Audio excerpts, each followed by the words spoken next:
আজকে একটা ষড়যন্ত্র চলছে, একটা চক্রান্ত চলছে যে দেশে আবার একটা অস্থিরতা সৃষ্টি করা, দেশে একটা ষড়যন্ত্র তৈরি করবা যেন বাংলাদেশে গণতন্ত্রের ট্রানজিশন সঠিক মতো না হয়। কিন্তু আমরা এটা বিশ্বাস করি বাংলাদেশ জাতীয়তাবাদী দল, যুবদল, ছাত্রদল যতদিন তারা টিকে থাকবে ততদিন এই দেশে এই গণতন্ত্রকে ধ্বংস করবার কোনো শক্তি জয়ী হতে পারবে না। বক্তব্য দীর্ঘ করতে চাই না, আমি শুধু এই কথাটা আপনাদের সামনে বলতে চাই যে আমরা লড়াই করেছি, আমরা রক্ত দিয়েছি। আমাদের নেতা, আমাদের প্রতিষ্ঠাতা শহীদ প্রেসিডেন্ট জিয়া রহমান এই দেশের স্বাধীনতা ঘোষণা করে আমাদেরকে একটা নতুন দেশ ভূখণ্ড দিয়েছিলেন।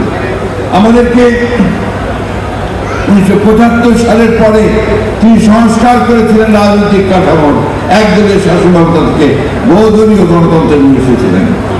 এই শহীদ প্রেসিডেন্ট জিয়া রহমানই আমাদেরকে মুক্ত বাজার অর্থনীতির দিকে নিয়ে গিয়েছিলেন, সংবাদপত্রের স্বাধীনতা দিয়েছিলেন। দেশের বেগম খালেদা জিয়া তিনি প্রেসিডেন্সিয়াল ফর্ম অফ গভর্নমেন্ট থেকে প্রাইম মিনিস্টার ফর্ম গভর্নমেন্টে নিয়ে এসেছিলেন এবং অর্থনীতিতে নতুন প্রাণ সঞ্চার করেছিলেন। তখন বাংলাদেশকে বলা হয়েছিল ইমার্জিং টাইগার। আমরা আজকে আবার এই দেশটি বেগম খালেদার নেতৃত্বে সেদিন পার্লামেন্টে তত্ত্বাবধায়ক সরকারি বিধান সেদিন সন্নিবেশিত করা হয়েছিল। অর্থাৎ গণতন্ত্রের যতগুলো কাঠামো আছে সেই কাঠামোকে শক্ত ভিত্তিতে দাঁড় করানোর কাজটা বিএনপি করেছে। অর্থনীতিতে যে পরিবর্তন, অর্থনীতিতে যে উন্নয়নের লক্ষ্য সেটাও করেছে এই বিএনপি দেশের খালেদার নেতৃত্বে এবং আমাদের নেতা যারা আমাদের শহীদ প্রেসিডেন্ট জিয়া রহমানের নেতৃত্বে।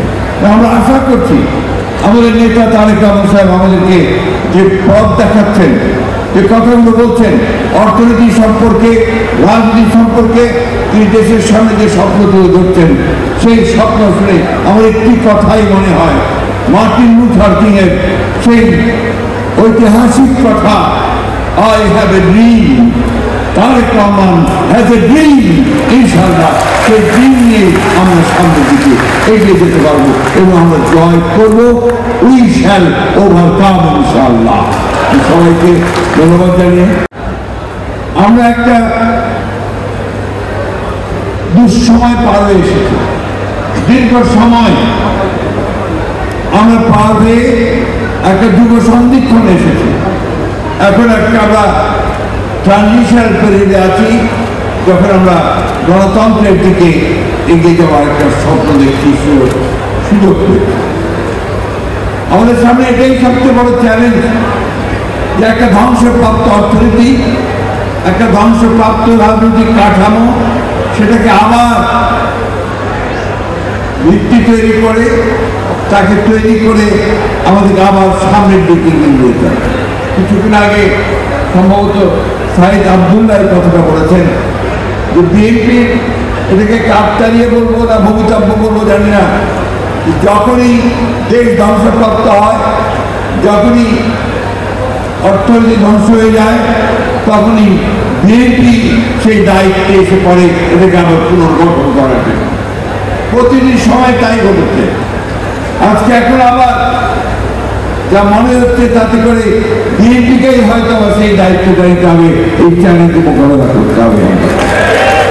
এবং সেই জন্য আমরা অত্যন্ত আনন্দিত হয়েছি এই কারণে যে যুবদল আজকে প্রমাণ করেছে তারা তাদের যোগ্যতার পরিচয় দিয়েছে এই অনুষ্ঠানের মধ্যে।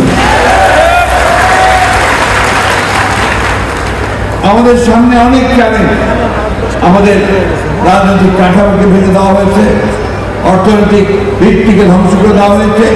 এই চ্যালেঞ্জগুলো মোকাবেলা করার জন্য আজকে আমরা যে নেতার নেতৃত্বে আমরা রাজনীতি করছি, তিনি গতকাল ছাত্র দলের সভায় সেখানে যে বক্তব্য দিয়েছেন সেই বক্তব্যে কিন্তু আমরা তার দিক নির্দেশনা খুঁজে পেয়েছি। সম্পূর্ণ নতুন চিন্তার মধ্য দিয়ে দেশকে কিভাবে তিনি গড়ে তুলবেন সেই চিন্তা সেই স্বপ্ন তিনি দেখিয়েছেন। এখন এই মুহূর্তেটাই দরকার, আমরা যাদেরকে হারিয়েছি তাদেরকে আমরা ফিরে পাবো না। আমরা এখানে কথা শুনেছি সেই সমস্ত করুণ কাহিনী, মর্মান্তিক কাহিনী, পাশবিক নির্যাতনের কাহিনী। এর মধ্য থেকে তো আমাদেরকে জেগে উঠতে হবে, আমাদের মাথা তুলে দাঁড়াতে হবে। বাংলাদেশ কখনো মাথা নত করেনি, লড়াই করেছে, লড়াই করে গেছে, সামনের দিকে। আমরা দীর্ঘ 15 বছর সংগ্রাম করেছি, লড়াই করেছি দেশনেত্রী বেগম খালেদা জিয়ার নেতৃত্বে, এবং তারপরে প্রায় এই 6 বছর 8 বছর আমরা তারেক রহমানের নেতৃত্বে আমরা এই আন্দোলনকে চূড়ান্ত পর্যায়ে নিয়ে এসেছি।